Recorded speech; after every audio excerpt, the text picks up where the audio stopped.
I am so excited. If you already know Tom Papa, you know this is going to be a fun interview. If you don't, he is one of my favorites, and you're about to find out why. Welcome to the KJ Today Show, your place for the positive vibes of pop culture, people to know, and pets.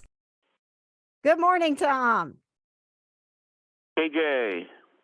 It is so great to have you on the show, Tom. I am a huge fan. My husband and I find your comedy to be just I was telling our listeners, it's such a comfort. You're such a light in the world, and to have you on the show today is just an honor. Thanks for being here. Well, it's amazing. Thank you so much. I appreciate it. And now we've got the new book to talk about. Today is the day, right? The book is out? Yeah, it comes out today, finally. I'm very excited. So it's called We're All in This Together, so make some room. Yeah. So let's talk about this because it is described as a book to unite us through our stupidity. Please explain further, Tom. Yeah, I really, as I got older, I started to realize how connected everybody is. And despite everybody saying that we're apart, or people argue about politics and divisiveness that cable news likes to talk about, we really cannot avoid the fact that we're all in this together. We're all participating, and we're all exactly the same. So if you just keep your eyes open, you can learn from everybody, from the smart people in your life to the dumb people in your life. The dumb ones are just as important. Like all I have to do is watch some videos of a guy, bouncing off a trampoline into a ceiling fan or falling off a bungee jump thing. And I'm like, well, those are two ways that I'm not going to die because I'll never do that. And you have to thank those people for showing you the way.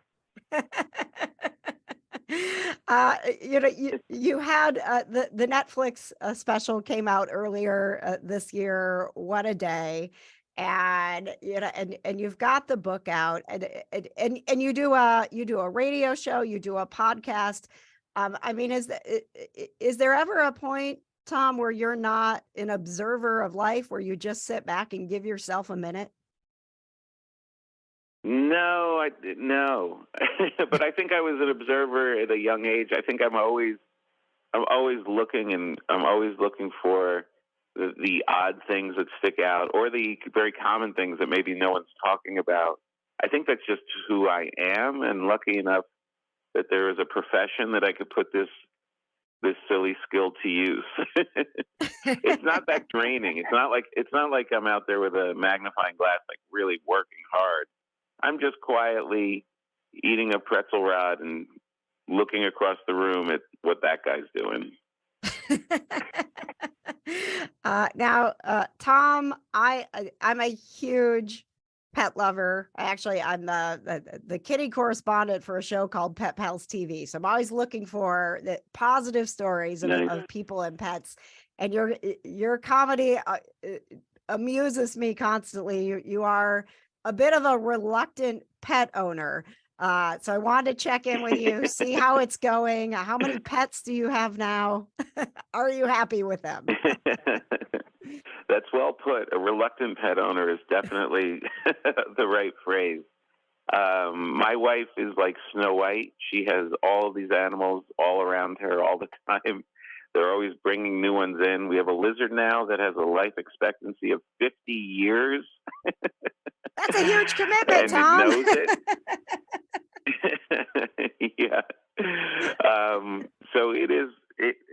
I do also find it very annoying. I don't understand. I don't understand their complete shock that someone is walking down the street, and they'll bark like crazy. And I look out, and it's just a mom with a little kid in a carriage, and my dog's acting like we're under attack. It's constant amusement, but there is definitely something to the owner, because when I could be with the dogs all day long and they are just stacked out under my desk as I'm working, and they could sleep for 12 hours straight.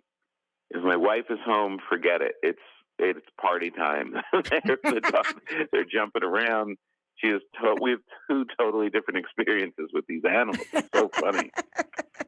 That is funny. It's the same way here. My husband gets home at night. I'm like, I swear we've got 5 cats. We work at rescue. And I'm like, they've been fine all day. Like, I don't understand. You walk in the door and chaos ensues. It Yeah, is. It's like they get all they excited.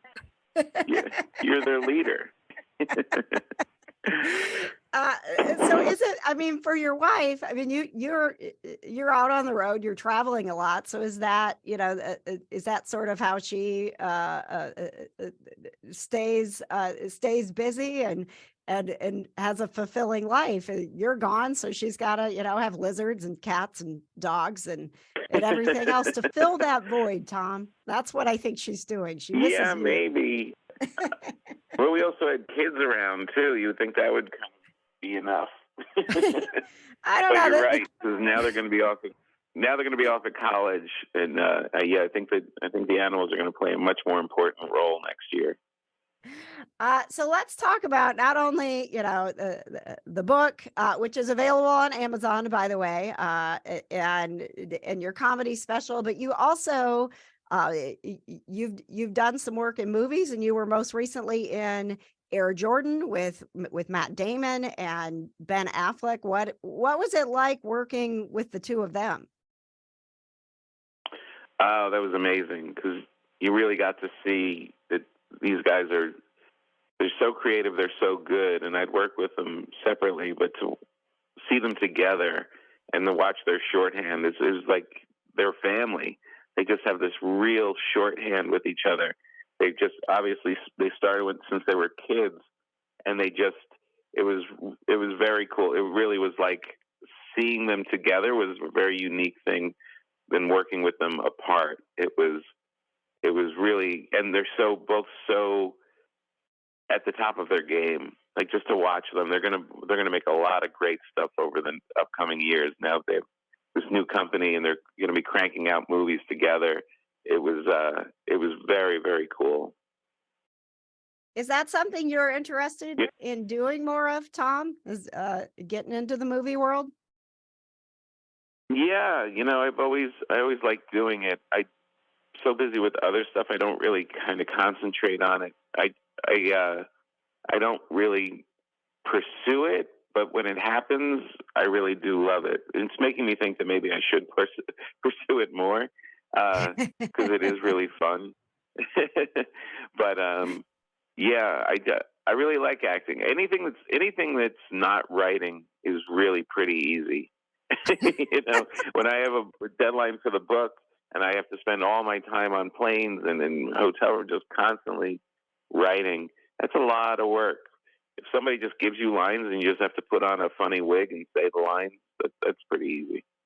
Yeah, well, it's interesting that we're here today talking about your book when you're saying that's like the least favorite thing that you are doing. But a book is I have a book as well. A book is work. It's I'm sitting here going, I can't believe you put another book out, because I don't think people understand. And not that, like, not in a like complaining way, like, oh, this is just so terrible, but there's an energy that goes into a book that is totally different from any other project, isn't it? Y- Yeah, 100%. And I don't. Yeah, to be clear, I really do love it. I love the process of it. I love having my time alone in my office working on these ideas. I do really like it, but it is difficult. It's difficult because you have to isolate, and you can't be ignored. You can't be interrupted by people. So you've got to shut the world out in a way and really spend time with it. It's time, it's energy, and when you have a deadline, and you have blank pages and they need 60,000 words, that kind of plays on you for sure.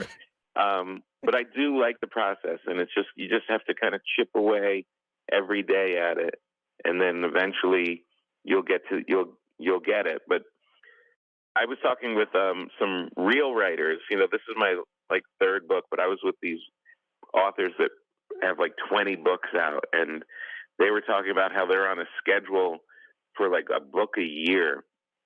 And it was like, Oh. wow, that is really, and they've been doing it for like 30 years. And I was like, I knew, oh, so you have no friends. you, you have to say no to dinner parties and weekends away because there's no other way to do it. You literally have, that's the biggest thing, is that you just have to dedicate so much time. Well, Tom, we appreciate that you put the time into another book again. I'm such a fan of your work. I have a couple of fan questions, if you don't mind. Jimmy Sure. said to ask you about, you did a project with Rob Zombie, is that right? Yes, he directed two of my comedy specials. Now, how did you get connected with Rob Zombie? That just seems Yeah, I out had a there. friend that was in one of his movies. My one friend was in one of his movies, and then then she introduced him. He brought him along to one of my stand-up shows, and he was a big fan of comedy. And then we just struck up this friendship, and we wrote a animated film together. And when I was doing stand-up specials for Comedy Central and Netflix, I really wanted them to feel like a film. And he's such a creative director. I've realized, well, if I could have a filmmaker rather than just somebody at Comedy Central cranking it out, maybe it'll be a little more special. Maybe it'll seem visually cooler and stuff like that. And it also makes me look cooler that I have this heavy metal rock god as my friend.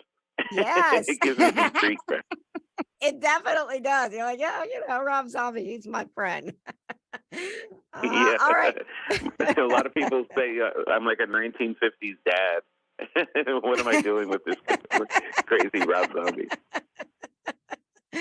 And then also a question. I have Jolene, who's listening, who loved the Bee movie and wanted to know if you enjoy the voice acting stuff.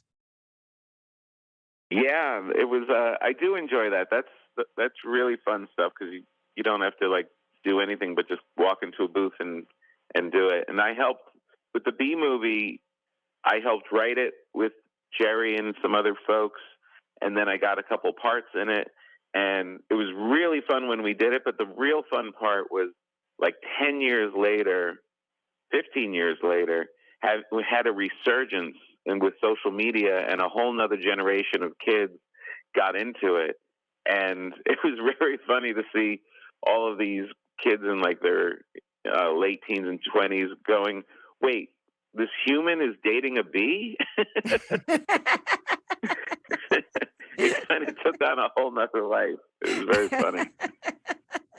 How are your kids with what you do for a living? I mean, do they think what you do is cool? Yeah, they do. They do. It went through phases. For a long time, they had no idea what I was doing. But then when I was able to bring them to shows, like go to Conan or something like that, and they got to meet Will Ferrell or some other people, they started to realize, oh, maybe he's on to something. And now at this age, they're starting to realize and see the act. I think again with social media, they're running into this my act reluctantly. They were able to avoid it all the time, but now it's in their face on TikTok. Tom, thank you so much for being on the show here with us. The book again is called We're All in This Together, So Make Some Room. It's available on Amazon. Tom, we'd love to get you, here in Indianapolis. I know you got a lot going on, but if you ever decide to hit Indianapolis, we will tell the world you have a couple of your biggest fans here, and me and my husband. So thank you so much for being on the show today. Oh, that's the best. Yeah, I think I'll be there in October, actually. I think Are I'm you coming really? to the Clowes Memorial Hall. Clues. Yeah, it's spelled funny, but it's Blues? pronounced Clues. Clues is a great place to Blues. play, Tom. You'll love that. Yeah. Well, Oh, that's great. Yeah, I think the beginning of October I'll be there. Fantastic. Well, I'm gonna go. I'm gonna go look up if tickets are on sale. If they are, we're gonna snag them up, and we'd love to get you back on the show here a little closer to October to promote that you're going to be at Clues. That'll be great. That sounds great. Thank you very much. All right. Have a great day, Tom. Best of luck with the book. All right, you too. See you soon. Thanks for joining us for another celebrity interview. Of course, the KJ Today Show isn't just about talking to celebs, it's about hanging out with you. Join us live on Wednesday nights for pop culture, people to know, and pets. The KJ Today Show on YouTube. Subscribe and watch live Wednesday nights at 7.